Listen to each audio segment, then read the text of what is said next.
Quand on sort de l'internat ou du clinica, c'est souvent le moment de choisir son chemin professionnel.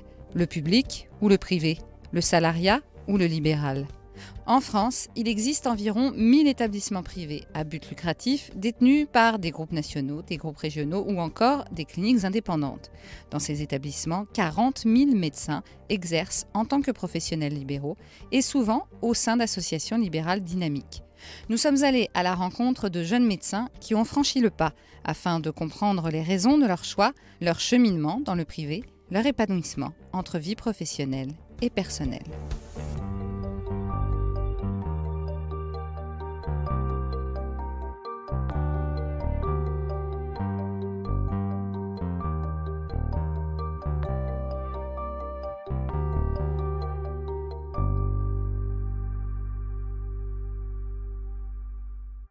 Aujourd'hui, nous allons à Muret, dans la périphérie de Toulouse, à la clinique Occitanie, rencontrer le docteur Tiffany Cochet, gynécologue médicale de 38 ans.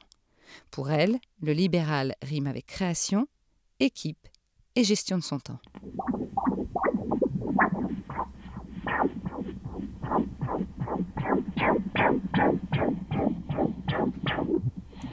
Donc ça, c'est l'activité cardiaque de votre bébé. Et on va mesurer le rythme. Voilà, 151 battements par minute, c'est tout à fait normal. Le chemin, il est assez tracé au début parce qu'on fait nos études de médecine, on est externe, puis on passe interne. Et on se forme donc lors de notre internat à l'hôpital public. Et la suite logique, c'est de rester à l'hôpital, de devenir praticien hospitalier et de poursuivre sa carrière à l'hôpital. Et c'est vrai que c'est facile et c'est tracé pour nous. Ça veut dire que pendant vos études, on ne vous parle jamais du côté libéral et privé ? Si on en entend parler un petit peu, mais c'est vrai qu'on est tellement dans le monde hospitalier, on est formé par l'hôpital, on a des cours à la fac. C'est seulement quand on décide de remplacer qu'on commence à mettre un nez dans le libéral. Donc vous, quelle a été votre évolution ? Donc comme tout le monde, vous avez fait vos études, votre internat, effectivement vous êtes arrivé en public. Et qu'est-ce qui a fait qu'il y a eu un tournant ? Vous me le dites, ce sont les remplacements, mais pourquoi vous avez remplacé ? Alors moi j'ai fait mon internat et je suis devenue assistante partagée, ça veut dire que je travaillais à mi-temps à l'hôpital public et à mi-temps dans un centre hospitalier en périphérie. Et ça a duré à peu près 2 ans. Je m'y suis beaucoup plu, sauf que le centre périphérique était assez loin de l'hôpital public et pour ma vie personnelle, c'était un petit peu compliqué de faire des allers-retours. Je faisais à peu près 2 heures de route le matin et 2 heures de route le soir parce que j'avais pris le périphérique le plus loin. Après, c'est vrai que j'ai pris un appartement pour éviter de faire les allers-retours, mais ça faisait que j'avais 2 lieux de vie et avec une famille, c'est vrai que c'était un petit peu compliqué. De loyer, du coup ? De loyer, avec des enfants en bas âge, un conjoint médecin. Et c'est vrai qu'au bout de 2 ans, je me suis dit, maintenant, il faut que je passe à autre chose. Et j'ai commencé les remplacements. Et j'ai remplacé pendant à peu près 2 ans aussi de nombreux gynécos. Et je me suis servi de ces remplacements pour voir comment le secrétariat fonctionnait, pour voir comment ils géraient leur patientèle, parce que souvent ils sont seuls en cabinet. Et voilà, je me suis un peu nourrie de ces remplacements avant de m'installer moi-même au bout de 2 ans en clinique. Et ce que je trouvais vraiment très très chouette dans mes remplacements, c'est que j'arrivais à m'octroyer du temps et octroyer du temps pour ma famille. C'est vrai que peut-être j'avais des journées un petit peu plus longues, mais j'arrivais à avoir une journée dans la semaine pour moi, pour faire autre chose que du médical. Et c'est vrai que ça m'a beaucoup séduit. Je vais revenir un tout petit peu en arrière, mais vous me disiez, on nous en a parlé un petit peu pendant les études du libéral et du privé. Qu'est-ce qu'on vous disait ? Nous en disait pas grand-chose, c'était surtout des correspondants. Quand on était aux urgences, on recevait les patientes de correspondants libéraux dans d'autres cliniques, de médecins qui étaient dans des cabinets en ville. Et c'est comme ça qu'on connaissait leurs noms et on avait des contacts avec eux. Souvent, on les avait au téléphone. Mais on ne vous parlait pas de ce côté entrepreneurial, parce que finalement, c'est ça, le libéral. Non, jamais. On n'a pas du tout été formé au libéral. Pour moi, le libéral, c'est la gestion d'une entreprise. On a des secrétaires. Moi, actuellement, j'ai 3 secrétaires et une aide opératoire. On est 4 médecins. On est dans une société de moyens tous ensemble. Et en fait, on gère une entreprise. Et ça s'apprend sur le tas. Après, c'est sûr qu'il faut être bien entouré. Ça rend les choses beaucoup plus faciles, mais on n'a jamais été formé à ça auparavant. Et vous pensez que c'est un manque ? Oui, je pense que c'est un manque parce qu'on ne peut pas tous rester à l'hôpital public. Il n'y a pas la place pour tout le monde. Et c'est vrai, quand on est lancé comme ça en libéral, il y a des moments difficiles où il y a les cotations, il y a gérer des femmes et des hommes, des secrétaires. Le libéral, ça peut être un peu angoissant au début, mais c'est aussi pour ça que moi je suis partie dans le libéral, c'est que j'avais envie de construire quelque chose. Et ça m'a vraiment motivée. Il n'y avait pas que du médical, il y avait créer quelque chose. Et ça, c'est génial.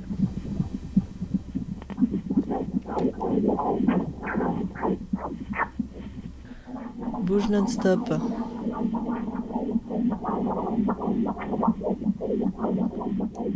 Comment vous êtes arrivé ici ? Comment on finit par dire oui ? Alors, c'est le docteur Cadel, qui est biologiste et qui travaillait main dans la main avec la clinique Elsan, qui est spécialisé du côté biologie en médecine de la reproduction et qui cherchait une gynécologue pour essayer de monter un projet, notamment un centre de médecine de la reproduction, et qui savait que j'étais entre guillemets sur le marché, que je remplaçais, que je cherchais où m'installer, et qui m'a approché comme ça et m'a dit écoute, peut-être qu'on peut faire quelque chose ensemble. C'est comme ça que j'en suis arrivée à venir à la clinique Occitanie. D'accord, et là, qu'est-ce qui s'est passé ? Et là, j'ai commencé par des remplacements, encore une fois. Et j'ai remplacé pendant, on va dire, 6 mois, et ça m'a tout de suite plu. Le projet m'a vraiment intéressée parce que je trouvais qu'il y avait à la fois du médical et un projet avec. Mais ça veut dire que c'était déjà installé ? Vous avez commencé avec elle ou... Non, en fait, elle fonctionnait, elle faisait les bilans, elle et son équipe, bien sûr, faisaient les bilans pour la clinique. Et quand je me suis installée, on a commencé à travailler ensemble pour construire un centre de médecine de la reproduction. Et ça met plusieurs années pour faire ça. C'était il y a combien de temps ? C'était... alors, quand on a eu l'agrément... Parce qu'il faut un agrément, c'est très cadré. L'agrément de l'ARS, c'était été 2019. Ça prend beaucoup de temps. Il faut se faire un nom, il faut avoir des correspondants qui puissent travailler avec nous, et petit à petit, et puis il faut monter un dossier à l'ARS. Et s'il y a une demande sur le territoire, on a l'accord et on peut faire de la médecine de la reproduction dans une clinique. Ouais. On va aller voir donc une partie de votre vie médicale donc dans ce centre de PMA pour retrouver le docteur Cadel. Allez, on y va, on prend la machine. Vous pouvez prendre votre micro à la main.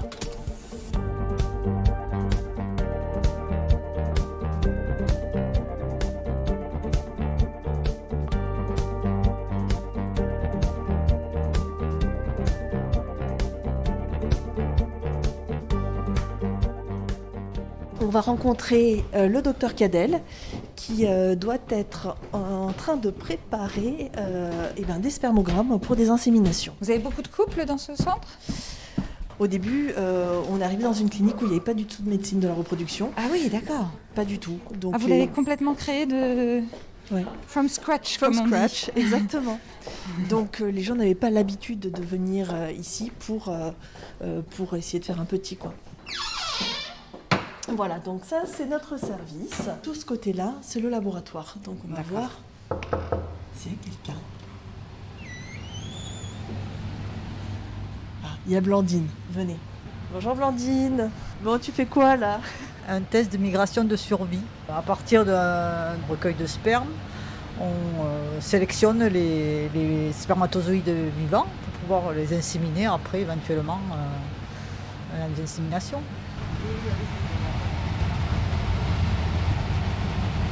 On a donc plusieurs microscopes. C'est des microscopes qu'on utilise donc pour faire des spermogrammes. On regarde le nombre de spermatozoïdes, leur vitalité, leur mobilité, à quoi ils ressemblent. Et on essaye de voir Oh là si là, on est j'en dans les vois clous. plein. Ils bougent bien. Ben ça c'est joli. Ah, c'est très joli. Ça c'est très Il y a beau. une belle danse. C'est la danse des spermatozoïdes. Bonjour, Comment- docteur Cadel. Bonjour. On parlait des machines et je demandais comment, quand on est à créer comme ça son propre centre de PMA, son propre cabinet de gynécologie, comment on fait pour avoir des bonnes machines qui marchent bien, qui sont... Moi, en fait, je suis associée au sein du laboratoire CBM, qui lui-même fait partie du groupe Innovi. Et en fait, on est tout un réseau de laboratoires, notamment de centres de PMA.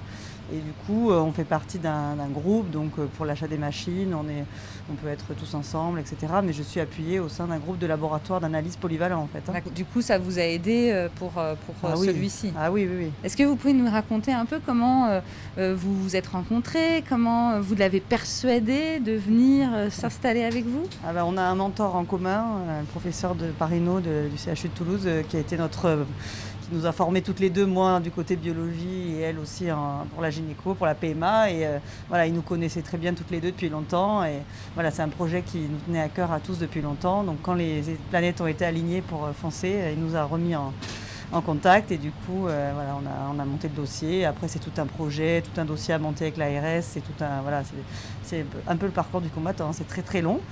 Voilà, mais on a passé une année entière pratiquement à faire le tour de tous les généralistes, à des kilomètres et des kilomètres à la ronde pour parler de notre projet, pour dire qu'on pouvait prendre leurs patients en charge, alors que c'est souvent dans des déserts médicaux un peu particulièrement dans ce domaine.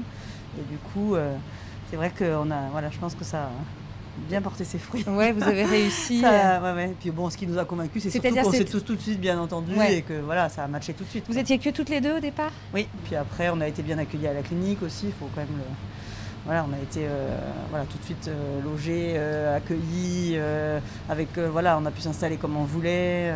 Plus moi du côté le soutien de mon laboratoire, c'est sûr que...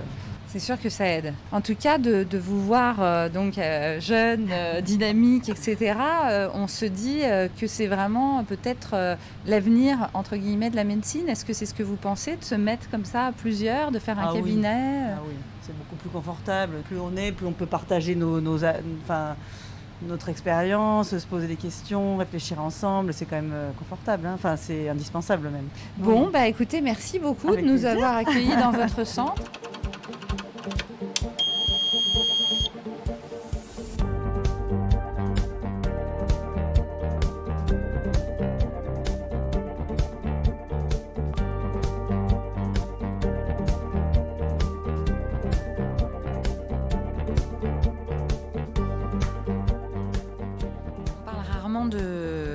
De sous, mais ça veut dire quoi aussi d'être dans le libéral d'un point de vue financier? Parce que vous investissez d'un côté, je suppose, oui, mais vous gagnez aussi pas mal votre vie. Oui, on gagne très bien sa vie. Après, c'est sûr qu'il y a beaucoup de frais.